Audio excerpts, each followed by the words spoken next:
Seguimos, vamos a hablar sobre varias actividades conmemorativas por el natalicio de Pablo Palacio. Me acompaña en esta mañana Alfonso Espinosa, director de la Biblioteca Nacional del Ecuador. Buenos días, bienvenido. Muy buenos días, Yesenia. Gracias por esta oportunidad para compartir un poco las actividades que hemos previsto a partir de este fin de semana por los 120 años del natalicio del narrador lojano Pablo Palacio. Palacio es una de las figuras cumbre, vamos a decir, de la literatura moderna ecuatoriana, una de sus primeras piedras sobre las que se construye la literatura moderna del Ecuador. Porque es importante recordar la historia de Pablo Palacio.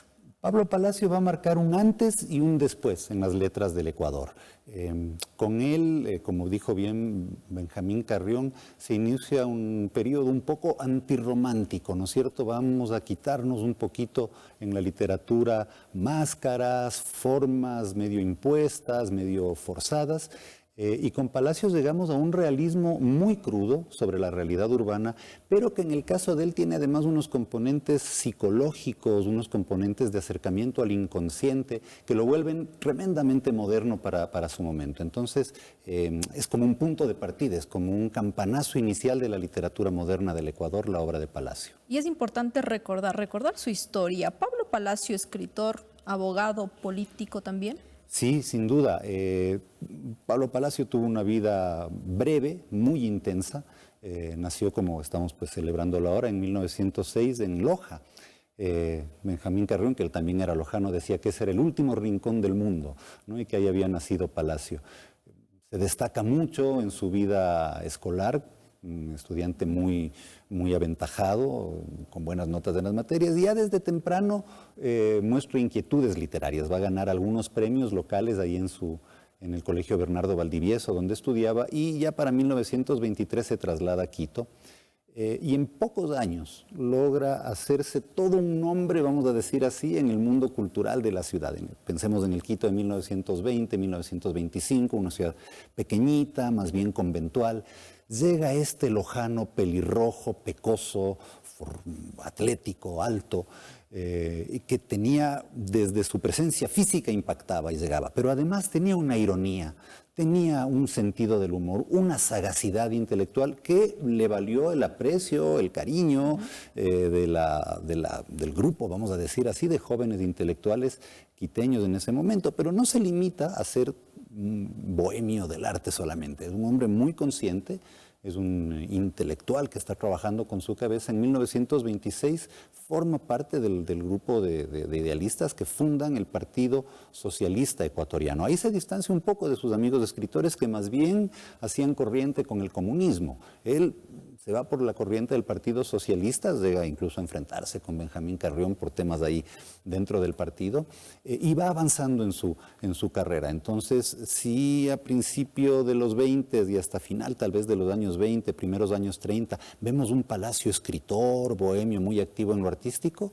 Del año 30 al año 40 nos vamos a encontrar con un Palacio abogado de bufete. Él ya inaugura su bufete, era un abogado cotizado en la ciudad porque llevaba muy bien los casos que sacaba adelante, y al mismo tiempo profesor universitario. Se gradúa ya de Derecho, tenía una cátedra en Filosofía, traduce a Hesíodo, al filósofo griego. Hesíodo lo va a traducir al castellano desde unas versiones en francés a las que él tuvo acceso, y apuntaba pues a ser una de las figuras deslumbrantes, diría yo, del siglo XX en el Ecuador, cuando a fin de la década del 30, primeros años de la década de 1940, su mente empieza a fallar. Aparentemente lo que él tuvo fue una situación de esquizofrenia. Son los mejores médicos de su época los que lo atienden, el doctor Julio Endara, el doctor Pancay, luego en Guayaquil, pero no se puede hacer mucho. Se le ayuda, pero hacia el año 47, un poco perdido, ¿no es cierto?, de sus capacidades mentales y todo, va a fallecer en el Hospital Luis Bernaza, ¿no? Estos últimos años son muy tristes, ¿no?, porque su esposa, que era una artista también, la escultora esmeraldeña Carmen Palacios, pues se empieza a hacer cargo de él, del hogar, tenían un hijo. Carmita va a tener que vender casi todo para poder solventar estos gastos de los últimos años de Pablo Palacio allá en Guayaquil. Años duros, difíciles, ya te digo, fue como un final un poco trágico para una vida que prometía tanto, ¿no? Y aún así la obra que nos deja, 3 libros, uno de cuentos, 2 pequeñas novelas y estas traducciones que te mencionaba, son suficientes para darle a Pablo Palacio un sitio reservado y especialísimo en la literatura ecuatoriana. A mí me recuerda, guardando todas las distancias y diferencias, al caso del inmenso escritor mexicano Juan Rulfo, que asimismo con un libro de cuentos y una novela es uno de los grandísimos maestros de la literatura en el continente. Yo creo que el caso de Pablo Palacio es similar. Y en la Biblioteca Nacional, que somos un lugar de memoria, que somos un espacio comprometido con el cultivo, con el fomento de la memoria en el país, no podíamos dejar pasar esta oportunidad. Será uno de los hitos y legados que vamos a estar celebrando en este 2026. Además de Palacio, estaremos recordando la figura y la obra de escritores igualmente significativos como Efraín Jara Hidrobo, Jorge Enrique Adum, Jorge Icaza, Enrique Garcés y Modesto Paredes, que son cada uno en su disciplina grandes cumbres de la literatura del país en este último siglo especialmente. Y vamos a ir justamente a las actividades que van a realizar, pero antes le quiero preguntar, ¿usted se acuerda de alguna obra, la que más le guste? Por ejemplo, el poema Ojos Negros, entre otras. Que le recuerde, Negros, ¿no? No los recuerdo, soy malo, me vas a perdonar, así soy malo con la memoria. De poesía, Palacio publicó muy poquito, se han logrado rescatar con el tiempo unos 8 poemas breves. Dejó esta obra de ficción, digamos, un libro de cuentos, 2 novelas muy particulares, muy diferentes de ellas, y luego deja una obra que esa tal vez es la que está por revisarse un poco más con cuidado, que es la obra en prensa. Él era un activo colaborador de periódicos, del diario La Tierra, del periódico El Día, en las revistas Amarada. Entonces era un hombre que permanentemente estaba colaborando y publicando en los medios sobre temas políticos, sobre temas sociales. Y esa parte de su obra, la parte de la no ficción, digamos, quizás es la que nos falta revisitar con un poquito más de atención en estos años, ¿no? Claro, varios cuentos, El Huerfanito, Amor y Muerte, El Frío, entre muchos otros. Y ahora, de los grandes, de los más memorables, ¿no? Las Brujerías, que son bellísimas, eso está, o El Antropófago, que está dentro de Vida del Ahorcado. Creo que Las son mujeres miran las estrellas. Mujeres miran a las estrellas, es hermoso, muy hermoso. Y La doble y única mujer. Creo que para mí, de los cuentos de Palacio, La doble y única mujer es de los que más, es probablemente el que más me conmueve, el que más me sigue removiendo, que esa parte tiene de especial. A veces coges un libro de hace 100 años, de hace 120 años, y bueno, más allá de la curiosidad, lo abres, lo lees y tiene este regustito de algo ya medio viejo, que está un poquito, que hasta puede ser bonito, pero que se ha pasado. Con Palacio no hay esa sensación. Palacio tiene una actualidad, es como que estuviera recién parido, recién salido, ¿no? Es muy vigente. Eso creo que le da un poder especial a la obra de él, ¿no? Por eso el primer acto que vamos a querer hacer es este sábado. Hablemos de las actividades. 24. Sí, precisamente el sábado 24 por la mañana queremos invitar al público a que nos acompañe en una lectura de los textos, los cuentos y algunos fragmentos de la obra de Pablo Palacio. Van a estar acompañándonos algunos amigos y amigas de escritores muy queridos de la Biblioteca Nacional, leyendo su cuento predilecto de Pablo Palacio, y vamos a invitar a que la gente también pues participe, interactúe un poco, y luego nos tomamos un cafecito y charlamos un poco sobre la obra. Luego, entre el lunes y el viernes, en horas de la mañana, en la biblioteca vamos a estar recibiendo grupos colegiales, en especial de estudiantes de bachillerato de los últimos años del cole, para que tengan una experiencia, digamos, en torno a la obra de Pablo Palacio. Se les dará un recorrido, tendremos una pequeña charlita informativa, se les leerá alguno de los cuentos o de los textos de Palacio y se les invitará a hacer una actividad creativa, sea de escritura, sea de dibujo o pintura, como reacción, digamos, como expresión, como proceso, a partir de la obra de Palacio. Y el día martes 27 A las 6:30 de la tarde vamos a tener una mesa redonda, esa un poquito más seria, un poquito más académica. Nos acompañarán Alicia Ortega y Raúl Serrano de la Universidad Andina Simón Bolívar, el doctor Fernando Albán de la Universidad Católica y la doctora Xiomara España desde la Universidad de las Artes. Ella se va a conectar por Zoom para conversar un poquito más a fondo, vamos a decir, un análisis un poquito más de profundidad sobre la obra y la actualidad de la obra de Pablo Palacio. Esto es un poco el paquete de actividades. Y también vamos a tener una exposición que la vamos a tener abierta, supongo, hasta finales de febrero, con las primeras ediciones, ¿no es cierto?, de Pablo Palacio. Ver cómo fue el ejemplar de 1926 en el que sale el hombre muerto a puntapiés, etcétera, ¿no es cierto? Hemos querido hacer esta pequeña muestra de nuestra propia colección bibliográfica, que también es parte, ¿no es cierto?, del quehacer nuestro como biblioteca, es conservar estos ejemplares antiguos y ponerlos en valor y hacer que estén lo más cerca de la ciudadanía que se pueda, ¿no es cierto? Tenemos planificado esta tanda, vamos a decir, de actividades. De todas maneras, las personas que quieran pueden acercarse. La gran figura en estas semanas va a ser Pablo Palacio. La Biblio trabaja de 8 de la mañana a 5 de la tarde, de lunes a viernes, y estamos abriéndonos los días sábados de 9 de la mañana a 1 de la tarde. En especial, porque tenemos un espacio, este es un poco, me desmarco de lo de Pablo Palacio, es un espacio para los más chiquitos, para los más guaguas, la Ludo Biblioteca, que es una de las 14 ludobibliotecas que ha inaugurado el Viceministerio de Cultura y Patrimonio en todo el país, y que tiene una gran afluencia de guaguas que van llevando a los papás, que es algo que me encanta, y ya de a poco papás que van también yendo por propia motivación a leer con los enanos de edad. A ver, quienes quieran conocer un poquito más de Pablo Palacio, ¿qué tienen que hacer? ¿Cómo tener también información de las actividades que van a realizar? Porque queremos que asistan a todas estas actividades. Sí, por favor, síganos en nuestras redes sociales. Ahora parece que esa es la fórmula más garantizada para estar al tanto. De todas maneras, tenemos nuestra página web www.bne.gov.es. Ahí tenemos todo nuestro calendario de las distintas actividades y cosas que estamos organizando, para que nos sigan, para que estén pendientes. Toda la atención en la Biblioteca Nacional es gratuita. Prestamos este servicio a la ciudadanía, y sí queremos invitarles a que, si ya lo leyeron alguna vez, lo vuelvan a leer.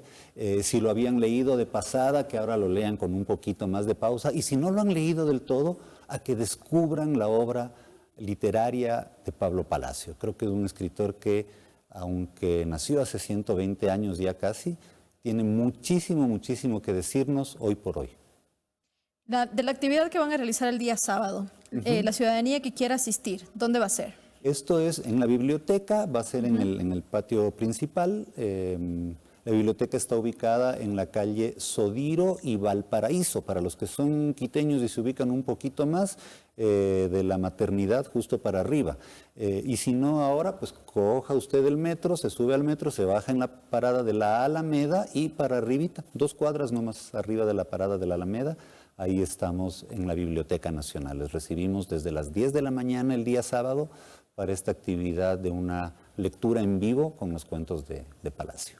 Pablo Arturo Palacio nació el 25 de enero de 1906. ¿Por qué es importante también que los estudiantes que asistan a estas actividades y que recuerden también a Pablo Palacio? Yo creo que es parte de la construcción de la identidad del ecuatoriano, ¿no es cierto? Reconocer nuestros autores, a nuestros artistas, a nuestros cantantes, es como reconocer eso que es propio nuestro, como nuestra comida, como nuestro paisaje, como nuestra artesanía. De todo eso estamos hechos. Eso es parte de lo que nos configura como ecuatorianos, ¿no es cierto? En los tiempos que vive el país, me refiero a los últimos años, que ha venido la violencia tal vez increciendo, ¿no es cierto? Lamentablemente hemos visto cómo la violencia ha ido creciendo en distintos ámbitos. Y la sociedad se va atomizando, cada quien se dispersa para un lado, ok, ¿Para qué sirve la identidad de un país? Es como ese cemento cuando tú tienes muchos ladrillos y necesitas mantenerlos unidos. Pues ese es el efecto de la identidad, es eso que nos puede hacer reunirnos, volvernos a unir, ¿no es cierto? Y la literatura, las artes, la memoria de lo que se ha escrito y de lo que se ha pensado es una parte bien importante de esa identidad, ¿no? Como no olvidarla. No olvidarla, no olvidar, no olvidar. El Ecuador tiene que hacer un gran esfuerzo por no olvidar, porque a veces nos olvidamos y entonces creemos, como decía algún escritor, que somos unos guairapamushkas, hijos del viento, que nadie ve por nosotros, que no tenemos ni taita ni mama que nos cuide. Cuando tenemos unos gigantes, estamos parados sobre hombros de gigantes, ¿no? La cultura ecuatoriana, la cultura nacional es tremendamente rica. Y entonces no es lo mismo pararte a ver el mundo como estar desnudo y sin almas que estar sobre estas cumbres, ¿no? En realidad te llena de orgullo, nos debiera, pienso yo, llenar de orgullo a todos, pero además sí te da una carga para seguir adelante, ¿no? Para retomar y para echar hacia adelante como país, como sociedad. Alfonso, actividades que esté realizando también la Biblioteca Nacional del Ecuador, proyectos para ir finalizando la entrevista. Bueno, como te comentaba, la ludobiblioteca es uno de nuestros espacios que ahora lo tenemos más activo, le estamos metiendo ahí mucho entusiasmo. La atendemos de martes a sábado en este espacio especializado, muy enfocado en los niños y en los jóvenes, que además es fruto de una colaboración público-privada, así que tiene una serie de méritos que nos entusiasman, ¿no es cierto? Por otra parte, queremos que este año se consolide la programación cultural en la Biblioteca Nacional Eugenio Espejo, y ahí aprovechar este espacio, este canal, para invitar a todas las personas, a los amigos gestores culturales, actores, productores, a que consideren el espacio de la Biblioteca Nacional, que es un espacio patrimonial magnífico, el del antiguo Hospital Eugenio Espejo, con unos salones tremendos, con unos patios chéverísimos, en donde podemos hacer de todo, ¿no es cierto? Podemos hacer un montón de actividad cultural y estamos de brazos abiertos. Queremos que eso empiece a suceder también en la biblioteca. Y ojalá, pues estoy cruzando los deditos. Para todos, ¿no? Para los jóvenes, estudiantes, está abierto para todos. Para todos, porque hay, como te digo, desde la ludobiblioteca con un fondo bibliográfico para chiquitos de menos de 12 años, hay la hemeroteca con 1.200.000 periódicos desde el año del Chispún, literalmente, en el cual los investigadores, pues, obtienen un montón de datos. Y luego, como es función de la biblioteca, tener todo lo que se ha producido en el ámbito bibliográfico en el país, tenemos desde libros de literatura o de narrativa y poesía hasta textos de derecho y libros de comunicación social y de medicina y textos de ciencia, etcétera, etcétera. Si bien ciencias sociales, literatura probablemente es lo que más se publica en el Ecuador, sí tenemos también una amplia gama de materias, ¿no es cierto?, para que las personas puedan hacer investigación, puedan hacer consulta, o puedan, como yo digo, a veces ir meramente a curiosear entre las páginas de un libro, ¿no? Ese es uno de los ejercicios que a veces nos pueden ofrecer muy gratas sorpresas. Empezar y así a fortalecer también la literatura, la lectura. Sí, la lectura, que es tal vez de las materias pendientes en el país, ¿no es cierto? Eso dicen los estudios, que se lee poquito en el Ecuador. Bueno, hay que ir, como yo digo, como biblioteca tenemos la misión de ir conquistando a los lectores uno a la vez. Es una guerra que se va ganando un lector a la vez. Que les vaya excelente entonces en todas las actividades que realicen por el natalicio de Pablo Palacio y también como biblioteca. Pues muy interesante todo lo que muchísimo. El espacio, quedas invitadísimo, por favor, muchísimas si nos puedes gracias. acompañar el día sábado, sería súper chévere. Y reiterar la invitación a los amigos, a las amigas que nos contemplan a través de la tele, que por favor vénganse, dense una vueltica por la Biblioteca Nacional, hasta para conocer el lugar es muy bonito. Y luego voy a robarme una cosa que decían los colombianos hace unos años: el único riesgo es que se quieran quedar. Muchísimas gracias por la invitación, vamos a estar ahí. Y también, si ustedes están interesados, pues entonces vayan a la Biblioteca Nacional del Ecuador. Gracias por la entrevista. Muchas gracias. Conversamos con Alfonso Espinosa, director de la Biblioteca Nacional del Ecuador, y hemos hablado sobre el natalicio de Pablo Palacio, entre otras actividades que se van a desarrollar. Y si usted quiere ir este sábado, pues también, entonces asista. El día de hoy, en A Fondo, hemos revisado varios temas. Tema de minería ilegal considerada un objetivo militar. rol de los médicos, posgradistas y residentes y varias actividades conmemorativas por el natalicio de Pablo Palacio. Les invitamos a seguir con la programación de Gamavisión. Tengan todos un excelente día.